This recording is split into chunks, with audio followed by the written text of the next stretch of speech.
දෙස් විදෙස් ජනතාව ආගම්භේද පසෙකලා බුහුමනින් වන්දනාමාන කරන කන්දකුමරුන්ගේ අඩවිය කතරගමයි.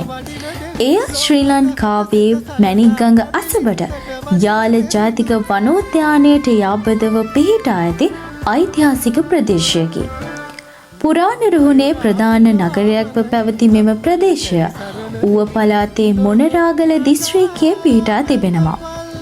ශ්‍රී ලංකාවේ වාණිජ නගරය වන කොළඹ සිට කිලෝමීටර 228ක් දුරින් පිහිටා ඇති කතරගම ගිනිකොන දිග ප්‍රදේශයේ ප්‍රධාන නගරයක්ව පැවත පසුව පරිහානියට පත්ව වර්තමානයේ වේගයෙන් සංවර්ධනය වෙමින් පවතින නගරයක් බවට පත් වී තිබෙනවා. එහි ඉතා පැරණි බෞද්ධ ස්තූපයක් වන කිරිවෙහෙරද ස්ථානගතව පවතිනවා. මෙම නගරයට ක්‍රිස්තු පූර්ව සියවස් වලටත් වඩා එහා ගිය අතීතයක් තිබෙනවා. මෙය රෝහණ රාජධානි සමයේ බොහෝ සිංහල රජවරුන්ගේ රාජ්‍ය වාසස්ථානය වී පැවතුණා.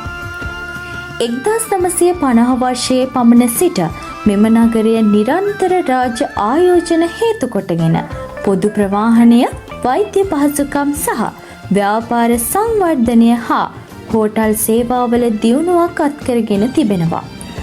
මෙහි ප්‍රධාන නිලය දරන්නේ බස්නායක නිලමේ තුමාය. බෞද්ධ දර්ශනයට ලැබී ලක්ෂ සංඛ්‍යාත සැදැහැවතුන් පූජ්‍යත්වයෙන් වන්දනාමාන කරන කතරගම පුරවරය පරිහානියට යාමට නොදී රැක ගැනීම අප සැමගේ වගකීමක්.